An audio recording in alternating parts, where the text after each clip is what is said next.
서울의 밤. 비가 창문을 두드리며 떨어진다. 민재는 좁은 아파트 거실에서 홀로 앉아 노트북 화면에 희미한 빛에 얼굴을 묻는다. 하지만 그의 마음은 화면이 아닌 복도 끝 욕실에서 들리는 물소리에 끌린다. 민재는 28세. 그래픽 디자이너로 생계를 꾸리는 평범한 청년이었다.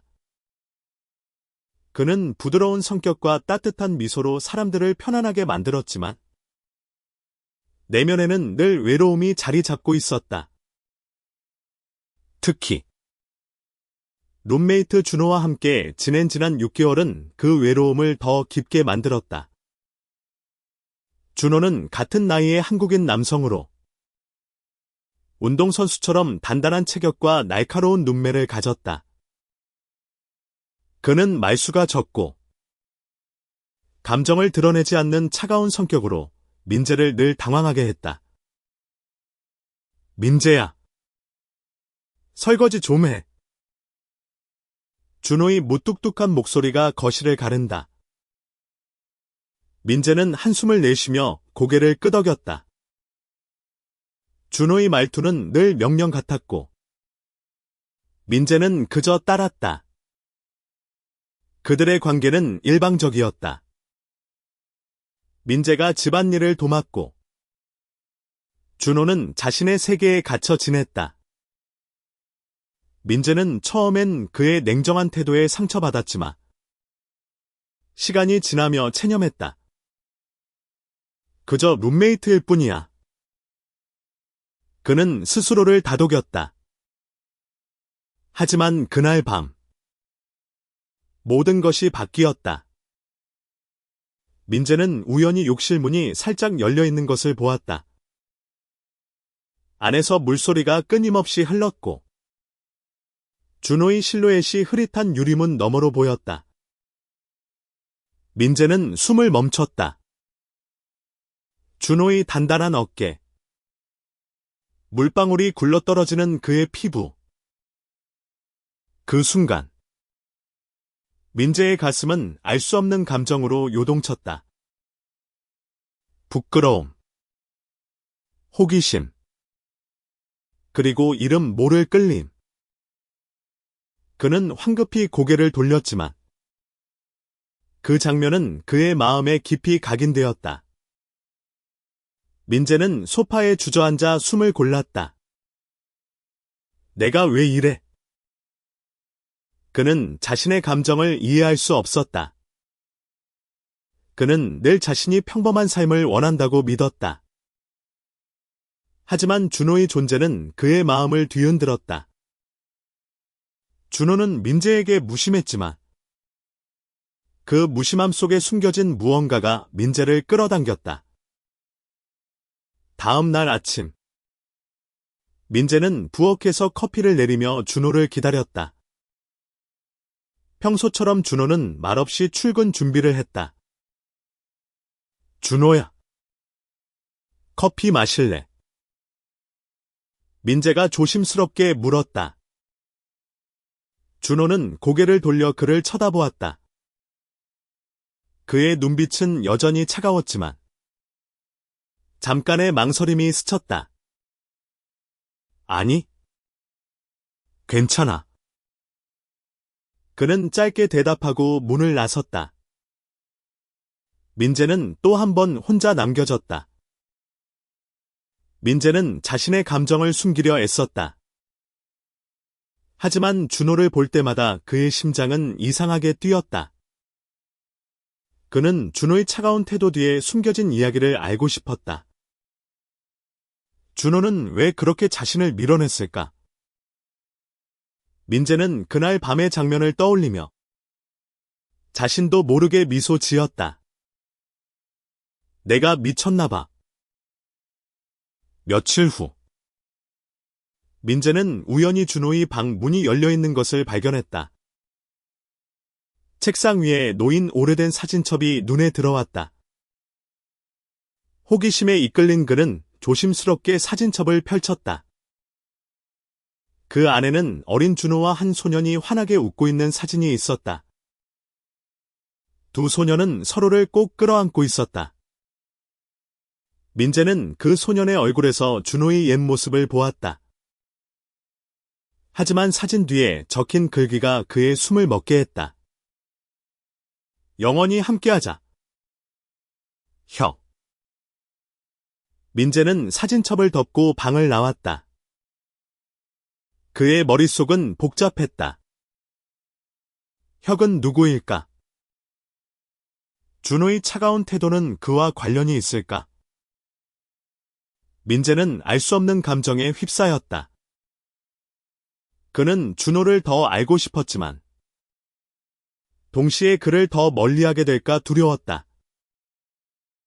그날 밤 준호가 집에 돌아왔을 때 민재는 용기를 내어 말을 걸었다. 준호야. 우리 좀 얘기할까? 준호는 잠시 멈칫하더니 고개를 끄덕였다. 두 사람은 거실 소파에 마주 앉았다. 민재는 떨리는 목소리로 물었다. 넌 왜 그렇게 차가운 거야? 준호는 아무 말 없이 민재를 바라보았다. 그의 눈빛에는 처음으로 흔들림이 보였다. 그냥. 내가 원래 그래? 준호는 짧게 대답했지만 그의 목소리는 평소와 달리 떨리고 있었다. 민재는 더 묻고 싶었지만 준호가 자리에서 일어나 방으로 들어가 버렸다. 민재는 혼자 남아 생각에 잠겼다. 그는 준호의 차가운 껍질 속에 숨겨진 상처를 느꼈다. 그리고 그 상처가 무엇이든 민재는 그것을 이해하고 싶었다. 그는 자신의 마음이 준호를 향하고 있음을 깨달았다. 하지만 그 감정이 무엇인지, 그리고 그것이 그들을 어디로 이끌지, 그는 아직 알지 못했다. 민재는 그 이후로 준호를 대하는 태도가 달라졌다. 그는 더 이상 준호의 차가운 말투에 상처받지 않으려 노력했다. 대신 그는 준호의 작은 행동 하나하나에 주목하기 시작했다.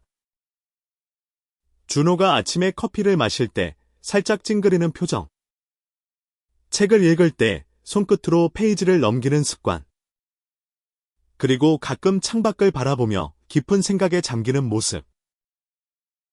민재는 그런 순간들이 준호의 진짜 모습을 드러내는 창이라고 믿었다. 하지만 준호는 여전히 민재를 밀어냈다. 너무 가까이 오지 마. 민재. 어느 날 저녁, 민재가 농담을 건네며 다가갔을 때 준호가 날카롭게 말했다.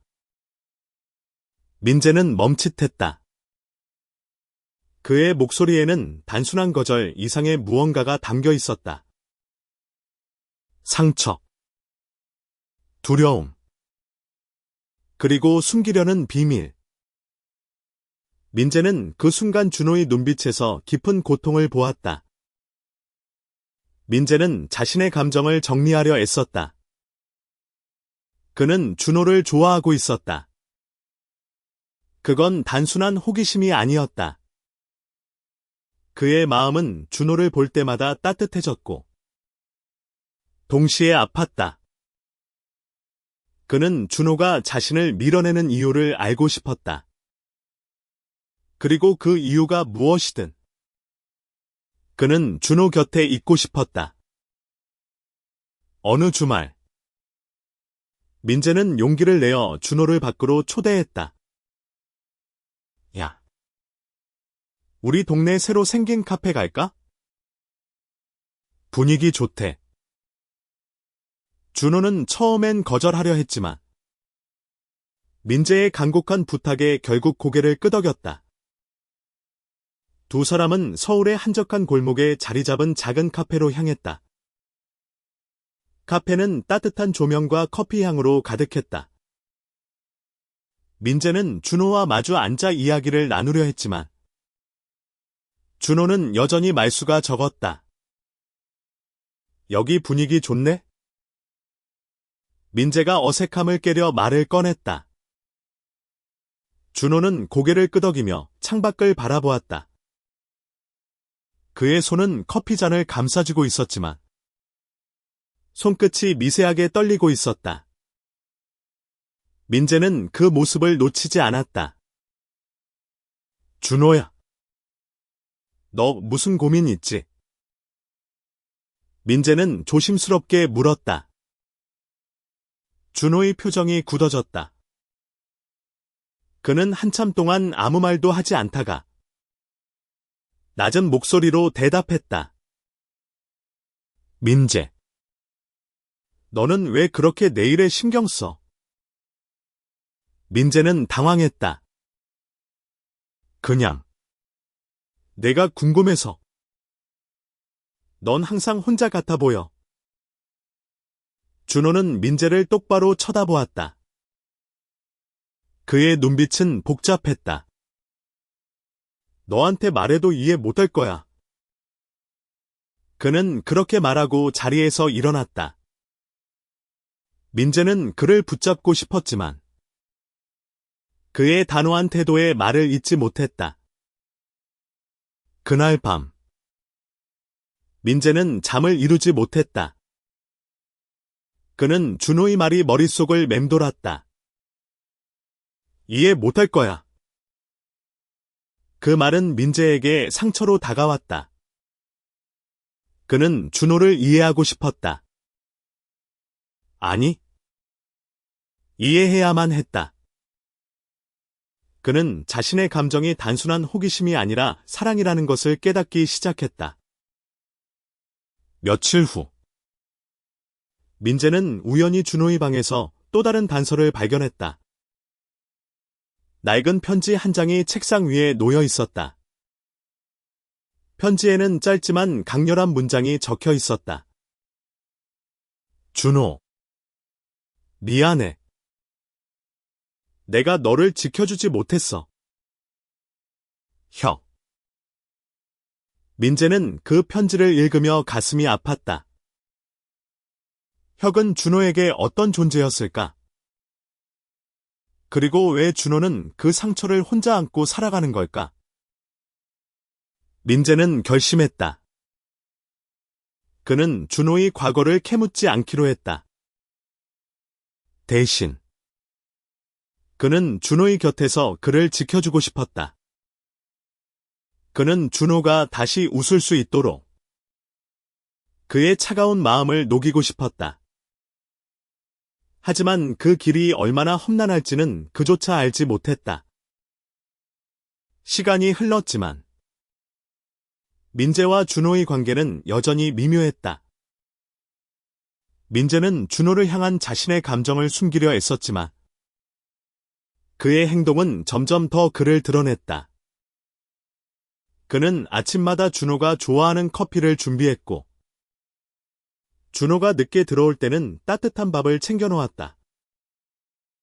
준호는 그런 민재의 행동에 대해 아무 말도 하지 않았지만 가끔 그의 눈빛이 부드러워지는 순간이 있었다. 어느 날 민재는 준호가 회사에서 힘든 일을 겪고 돌아온 것을 눈치챘다. 준호는 평소보다 더 말이 없었고 그의 어깨는 무겁게 내려앉아 있었다. 민재는 조심스럽게 다가갔다. 준호야. 무슨 일 있었어? 준호는 고개를 저으며 대답을 피했다. 하지만 민재는 포기하지 않았다. 너 혼자 다 짊어지지 마. 나도 너 친구잖아. 그 말에 준호가 민재를 쳐다보았다. 그의 눈빛은 흔들리고 있었다. 친구, 그는 그 단어를 되뇌며 쓴웃음을 지었다. 민재. 넌 너무 착해. 그래서 더 위험해. 민재는 그 말의 의미를 이해할 수 없었다. 하지만 그는 준호의 말투에서 깊은 외로움을 느꼈다. 그는 더 이상 참을 수 없었다. 준호야. 내가 뭘 잘못했든 말해줘. 내가 널 불편하게 했으면 미안해. 하지만 난 그냥 너랑 더 가까워지고 싶어. 준호는 한참 동안 아무 말도 하지 않았다. 그의 손은 소파를 꽉 쥐고 있었다. 민재. 너한테 말할 수 없는 게 있어. 그의 목소리는 떨렸다. 그냥 날 내버려둬.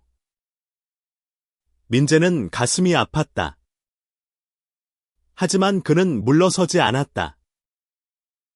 난 널 내버려 둘 수 없어. 준호. 넌 내게 중요한 사람이야. 그 말에 준호의 표정이 무너졌다. 그는 고개를 숙이고 손으로 얼굴을 감쌌다.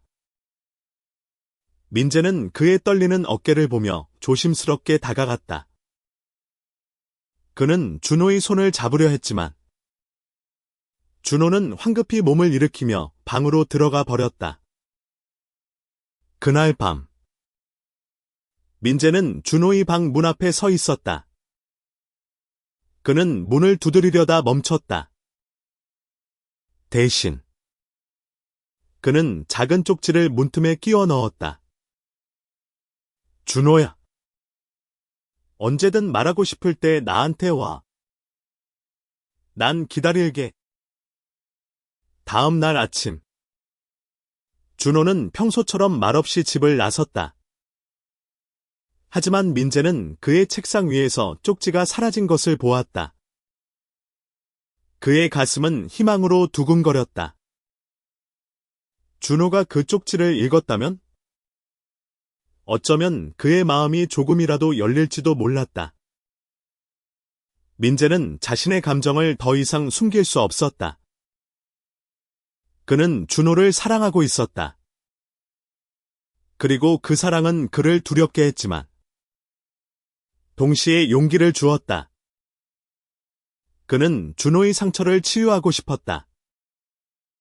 하지만 그 상처가 무엇인지 알지 못한 채 그는 점점 더 깊은 감정의 소용돌이에 빠져들었다. 가을이 깊어지며 서울의 거리는 단풍으로 물들었다. 민재는 준호와의 관계가 조금씩 변하고 있음을 느꼈다. 준호는 여전히 말수가 적었지만 가끔 민재가 건네는 커피를 받아들며 고마워라고 짧게 말하기 시작했다. 그 작은 변화가 민재에게는 큰 희망이었다. 어느 날 민재는 준호를 한강으로 초대했다. 가끔 바람 쐬는 것도 좋잖아. 민재는 웃으며 말했다. 준호는 망설였지만 결국 동행했다. 두 사람은 한강변을 따라 걷다가 벤치에 앉았다. 가을 바람이 그들의 얼굴을 스쳤다. 준호야. 넌 왜 그렇게 혼자 다니는 걸 좋아해? 민재가 조심스럽게 물었다. 준호는 한강을 바라보며 한참 동안 침묵했다. 혼자가 편해? 그는 결국 대답했다. 사람들이랑 너무 가까워지면 결국 상처받아. 민재는 그의 말에 가슴이 아팠다. 누가 너를 상처 줬어? 준호. 그는 조심스럽게 물었다. 준호는 고개를 돌려 민재를 쳐다보았다. 그의 눈빛은 복잡했다. 민재. 넌 정말 모르는구나. 그 순간 준호의 전화가 울렸다. 그는 전화를 받고 자리에서 일어났다. 미안. 나 먼저 갈게. 그는 급히 떠났다. 민재는 혼자 남아 한강을 바라보았다. 그의 마음은 복잡했다. 그는 준호의 과거를 알지 못했지만 그의 상처가 깊다는 것은 느낄 수 있었다. 그날 밤, 민재는 준호가 집에 돌아오지 않는다는 것을 알았다. 그는 걱정스러운 마음에 전화를 걸었지만 준호는 받지 않았다. 민재는 초조하게 거실을 서성였다. 새벽이 되어서야 준호가 집에 돌아왔다. 그의 옷은 젖어 있었고 얼굴은 창백했다. 준호야. 어디 갔었어? 민재가 다급히 물었다. 준호는 아무 말 없이 방으로 들어가려 했다. 하지만 민재는 그의 팔을 잡았다. 제발. 말해줘. 나 진짜 걱정했어. 준호는 민재의 손을 뿌리치려 했지만 결국 무너지듯 소파에 주저앉았다. 민재. 나 오늘 혁이 만났어. 그의 목소리는 떨렸다. 민재는 숨을 멈췄다. 혁. 그 이름이 다시 등장했다. 혁이 누구야? 민재는 조심스럽게 물었다. 준호는 고개를 숙이고 한참 동안 침묵했다. 그는 내가 사랑했던 사람이야. 민재는 그 말에 심장이 멎는 듯했다. 준호의 눈에는 눈물이 고여 있었다. 민재는 그의 곁에 앉아 조용히 그의 말을 기다렸다. 준호는 천천히 이야기를 시작했다. 혁은 그의 고등학교 시절 첫사랑이었다. 두 사람은 서로를 깊이 사랑했지만 세상의 편견과 가족의 반대로 결국 헤어졌다. 혁은 준호를 떠났고 준호는 그 상처를 안고 살아왔다. 민재는 준호의 손을 잡았다. 넌 혼자가 아니야. 준호. 그의 목소리는 따뜻했다. 준호는 민재를 바라보며 눈물을 흘렸다. 그 순간 두 사람 사이의 거리는 조금 더 좁혀졌다. 준호의 고백은 민재의 마음을 뒤흔들었다. 그는 준호의 상처를 이해했고 동시에 그의 용기에 감동받았다. 민재는 자신의 감정을 고백할 용기를 내야겠다고 결심했다. 하지만 그는 준호가 아직 준비되지 않았을까봐 두려웠다. 며칠 후 민재는 준호를 위해 특별한 저녁을 준비했다. 그는 준호가 좋아하는 음식을 만들고 아파트를 따뜻한 조명으로 꾸몄다. 준호가 집에 돌아왔을 때 그는 놀란 표정으로 민재를 바라보았다. 이게 뭐야? 그냥 우리 같이 밥 먹고 싶었어. 민재는 수줍게 웃었다. 준호는 망설였지만 결국 테이블에 앉았다. 두 사람은 오랜만에 웃으며 이야기를 나눴다. 민재는 준호의 미소가 얼마나 따뜻한지 새삼 깨달았다.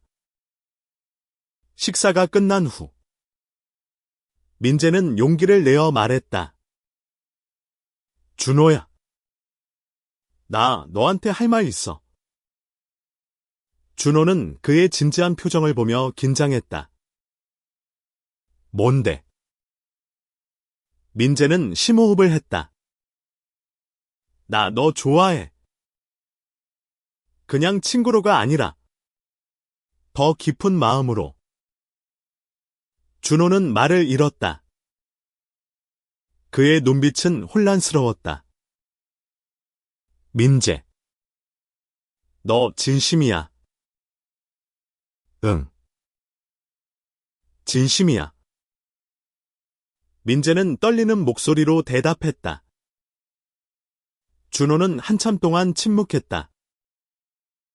나 아직 준비 안 됐어. 미안해. 그는 그렇게 말하고 방으로 들어갔다. 민재는 실망했지만 포기하지 않았다. 그는 준호가 자신을 받아들일 준비가 될 때까지 기다리기로 했다. 그는 준호의 상처를 치유할 수 있는 사람이 되고 싶었다. 며칠 후, 준호는 민재에게 조심스럽게 다가갔다. 민재. 나 너 말 계속 생각했어. 그의 목소리는 떨렸다. 나도 너한테 끌리는 거 알아. 하지만 난 아직 두려워. 민재는 그의 손을 잡았다. 괜찮아. 준호. 나 기다릴게. 너 준비될 때까지. 그 순간 두 사람은 서로를 깊이 바라보았다. 그들의 마음은 아직 완전히 하나가 되지 않았지만 서로를 향한 작은 발걸음을 내디뎠다. 겨울이 다가오며 서울은 차가운 공기로 뒤덮였다. 민재와 준호는 조금씩 가까워지고 있었다. 그들은 함께 시간을 보내는 일이 잦아졌고 가끔은 서로의 손을 잡으며 한강변을 걸었다. 하지만 준호는 여전히 자신의 마음을 완전히 열지 못했다. 어느 날, 민재는 준호가 과거의 상처를 극복할 수 있도록 도와주고 싶었다. 그는 준호를 데리고 어린 시절을 보냈던 동네로 향했다. 여기서 추억 좀 만들어보자. 민재는 웃으며 말했다. 두 사람은 동네 골목을 걸으며 이야기를 나눴다. 준호는 처음으로 자신의 어린 시절 이야기를 꺼냈다. 그는 혁과 함께 이 동네에서 자랐고 그곳에서 처음 사랑을 배웠다고 말했다. 민재는 그의 이야기에 귀 기울이며 그의 손을 꼭 잡았다. 그날 밤, 두 사람은 아파트로 돌아와 소파에 나란히 앉았다.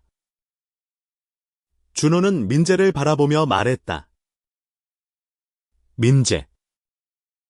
나 너 때문에 다시 사랑을 믿게 됐어. 민재는 그의 말에 가슴이 벅찼다. 그는 준호를 끌어안았다.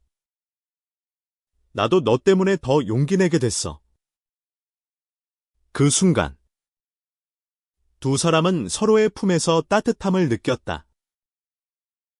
그들의 사랑은 아직 시작에 불과했지만 서로를 향한 믿음은 점점 커져갔다. 봄이 오며 서울은 새로운 생기로 가득 찼다. 민재와 준호는 이제 서로에게 마음을 완전히 열었다.